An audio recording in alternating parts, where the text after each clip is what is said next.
Saludos desde el oeste de la isla de Montreal, esto es de sur a norte, un retrato en pocas palabras de los países hispanoamericanos a partir de las noticias publicadas entre el lunes 17 y el viernes 21 de junio de 2024. Comencemos con los países que limitan con el Atlántico Sur. En Argentina, la semana comenzó con las imágenes de la visita que hizo la ministra de Seguridad Pública, Patricia Bullrich, a la mega cárcel símbolo del gobierno de Nayib Bukele en El Salvador, una prisión con una capacidad para 40,000 prisioneros. En su nota, Deutsche Welle recordó las denuncias de atropellos contra los derechos humanos cometidos por el modelo Bukele, que lleva a 300 personas muertas en custodia. Por su parte, CNN se preguntó qué busca Argentina en el modelo Bukele y recordó el compromiso del gobierno de Javier Milei de ejercer mano dura contra las protestas sociales.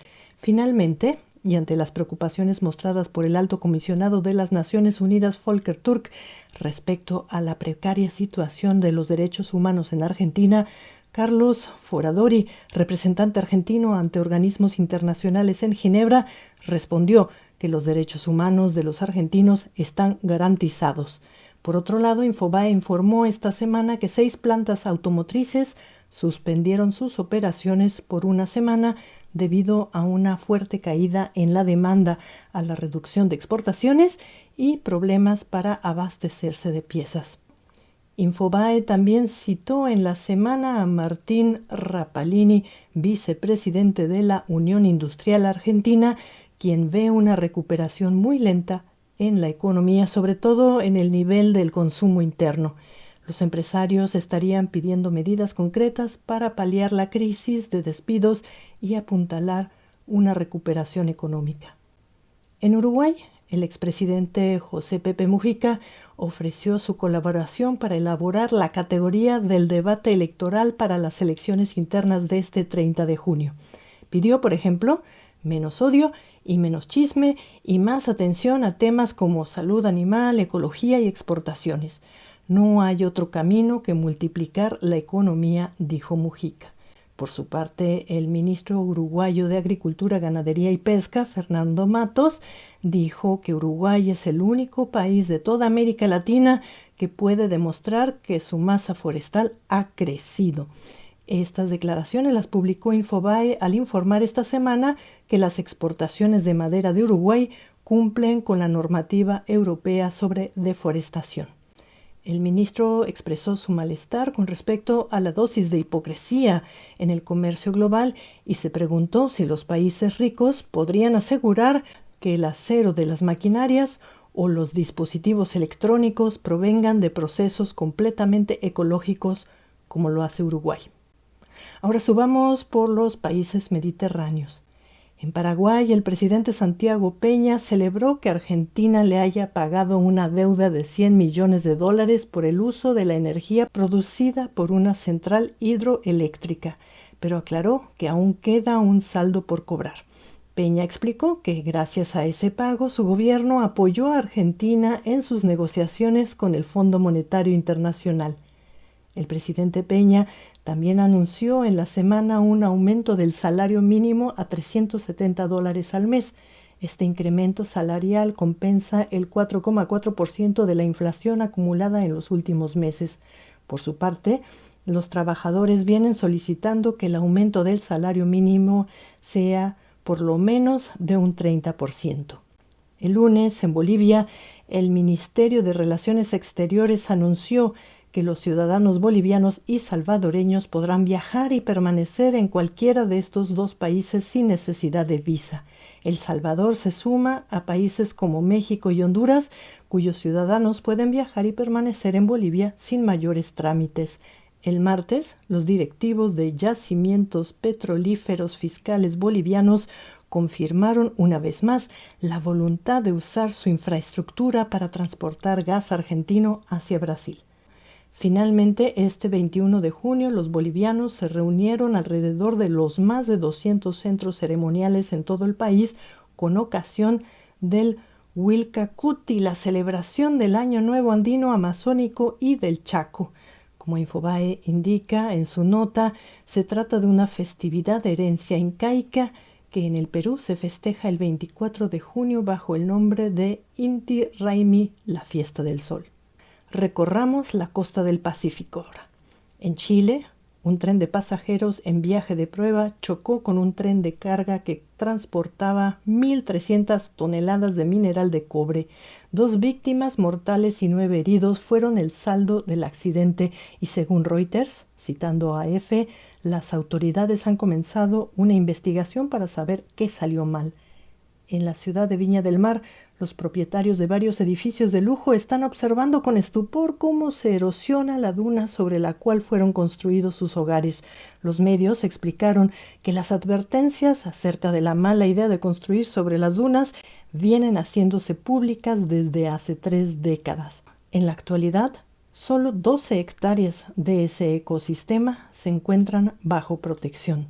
Finalmente, el jueves los pueblos originarios de Chile celebraron el Día Nacional de los Pueblos Indígenas y pidieron una vez más que la Constitución chilena reconozca su estatus. El Perú no tiene preferencias y está abierto a la diversidad de capitales y de inversiones, según dijo el presidente del Consejo de Ministros, Eduardo Adrianzen, a propósito del viaje a China que la presidenta peruana Dina Boluarte realizará este 23 de junio. Vale recordar que en noviembre China inaugurará el puerto de Chancay, llamado a convertirse el más grande de la costa del sur del Pacífico.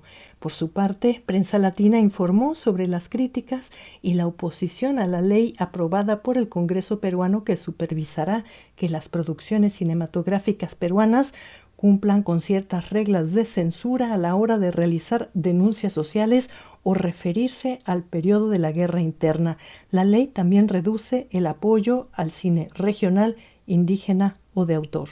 En otro tema semejante, Deutsche Welle informó que una corte en el Perú condenó a 10 militares peruanos por múltiples crímenes de lesa humanidad cometidos contra 9 mujeres de una comunidad campesina en la Sierra Sur entre 1984 y 1995.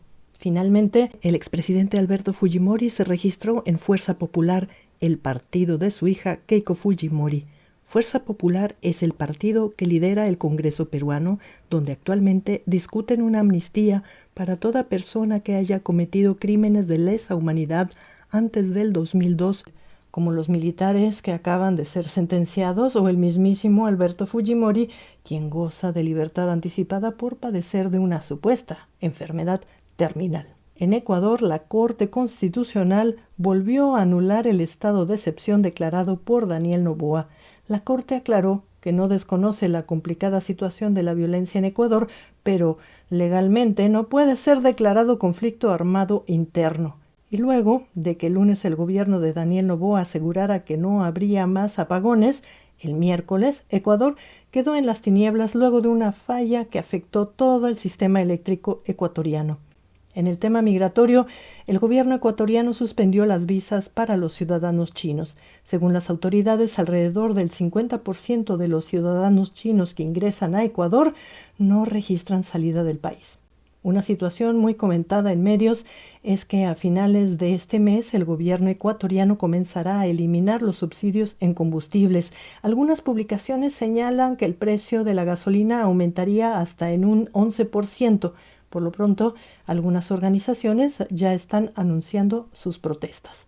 En un asunto diplomático, la Asamblea Ecuatoriana pidió disculpas por parte de Ecuador a varios países por las declaraciones del presidente Daniel Noboa a un medio estadounidense. Y es que Noboa dijo que Nayib Bukele, el presidente de El Salvador, es un arrogante. También se refirió al presidente de Argentina, Javier Milei, a quien tildó de engreído. Del presidente de Colombia, Gustavo Petro, dijo que es un snob izquierdista, y de Gabriel Boric, presidente de Chile, dijo que parece estar bien, pero criticó a sus aliados de extrema izquierda. Y para terminar con Ecuador, comenzó la temporada para el avistamiento de ballenas en este país sudamericano. Se trata de ballenas jorobadas que llegan a las costas ecuatorianas desde el extremo sur del planeta. Prensa Latina informó que, durante la temporada, 80 policías resguardarán la seguridad de los turistas que aportan alrededor de $20 millones a la región. Y llegamos al norte amazónico. En Venezuela esta semana la oposición denunció la desaparición de 3 miembros del equipo de campaña de María Corina Machado. Machado dice que ya van 37 de sus activistas arrestados por el régimen de Nicolás Maduro. Finalmente, el presidente candidato Nicolás Maduro y algunos candidatos opositores firmaron un acuerdo para reconocer el resultado de las elecciones. Los seguidores de Maduro señalaron que el candidato opositor, Edmundo González Urrutia, no firmó el acuerdo. Por su parte, González Urrutia dijo que no lo invitaron a dicho evento y que de todos modos los acuerdos de Barbados ya incluyen el compromiso de reconocer al ganador del proceso electoral y los mecanismos para la supervisión de este. Colombia comenzó la semana con la noticia del atentado que sufrió el padre de la vicepresidenta Francia Márquez en la conflictiva zona del Cauca. Los medios recordaron que la misma Francia Márquez ya había sufrido atentados contra su vida en dicha región. En el tema de la pacificación colombiana, Prensa Latina informó que este miércoles culminó la primera entrega de indemnizaciones a las víctimas de las Autodefensas Unidas de Colombia en el noroeste del país. Se trató de un monto total de $2.800.000. El canciller de Colombia, Luis Gilberto Murillo, confirmó que su país recibirá hasta 50 niños o niñas palestinos víctimas de mutilación por la guerra en Gaza. Los menores de edad y sus familiares se quedarán en el país por periodos de hasta 6 meses o lo que dure el tratamiento médico. El ministro aseguró que Colombia tiene experiencia en el tema debido al conflicto armado que aún remece la paz en este país. El gobierno colombiano también confirmó que brindará residencia a 540.000 venezolanos que se encuentran como guardianes o tutores de menores con permiso de residir en el país. En el tema cultural y dentro del programa de recuperación del patrimonio nacional, regresaron a Colombia 15 piezas arqueológicas desde Suiza y otra más desde Nueva Zelanda, y el gobierno designó como un nuevo patrimonio cultural nacional al sombrero que utilizó Carlos Pizarro León Gómez, líder de las guerrillas conocidas como M-19. Esta decisión es vista con cierto recelo y crítica por parte de grupos opositores. Finalmente, Prensa Latina informó que la economía colombiana creció 5,5% en el mes de abril. Ahora pasemos por Centroamérica y el Caribe. En Panamá, más de 400 creadores participarán hasta el 23 de este mes en la Feria Nacional de Artesanía, un evento que busca poner en relieve la amplia diversidad cultural que existe en el país. Los organizadores esperan a más de 50.000 visitantes. En Costa Rica, la Contralora General de la República, Marta Acosta Zúñiga, expresó su desacuerdo con la propuesta de reforma constitucional promovida por el presidente Rodrigo Chávez. Para la funcionaria, se trata de una medida para desmantelar el control y supervisión de los fondos públicos costarricenses. Otra de las propuestas de Chávez sobre utilizar el referéndum como herramienta de aprobación de leyes fue muy criticada porque ni siquiera considera una partida presupuestaria para organizar dichas consultas públicas, según informó Prensa Latina. En Cuba, arrestaron a la activista e historiadora Alina López. No es la primera vez que arrestan a esta mujer que se caracteriza por portar un cartel en blanco. En esta ocasión, Alina López fue detenida cuando se dirigía a protestar a La Habana.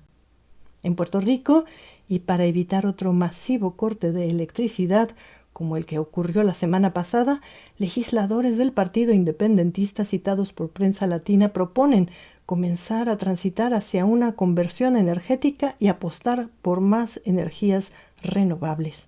Y el jueves, los trabajadores de la empresa suiza Dairy llevaban 11 días de huelga. Prensa Latina citó a los dirigentes de los trabajadores, quienes se quejaban de que los dirigentes de la empresa se niegan a dialogar con sus trabajadores. Suiza Dairy pertenece a la empresa peruana Grupo Gloria. En Honduras, las autoridades han evacuado a más de 6.000 personas y un centenar de casas resultaron dañadas. Las lluvias azotan al país desde el lunes y el gobierno emitió una alerta roja para la costa del Pacífico hondureño. En El Salvador, las lluvias también obligaron al gobierno a emitir una alerta roja en todo el país, y los medios informaron que la Fiscalía salvadoreña intervino a las compañías distribuidoras de energía para investigar las causas por los elevados precios de los recibos de electricidad que reciben los ciudadanos. En Guatemala asesinaron al líder sindical de los trabajadores del sector textil, Anastasio Tzipcaal. El Ministerio del Trabajo exigió a la Fiscalía una investigación exhaustiva para dar con los criminales. Vale la pena recordar que la Fiscalía guatemalteca está presidida por la cuestionada fiscal general Consuelo Porras. Por su parte, el presidente Bernardo Arévalo, en una entrevista publicada por AP, consideró que la oposición y la Fiscalía dificultan los cambios que desea realizar. También dijo que, al asumir la presidencia, encontró un país semidestruido por la corrupción. Insistió en considerar a la fiscal general Consuelo Porras como un elemento negativo para el país y finalmente dijo que su gobierno va remodelando más de 4,000 escuelas, además de realizar obras de mejoramiento de infraestructura en general.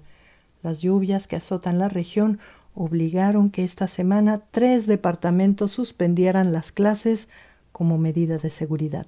Y llegamos al norte.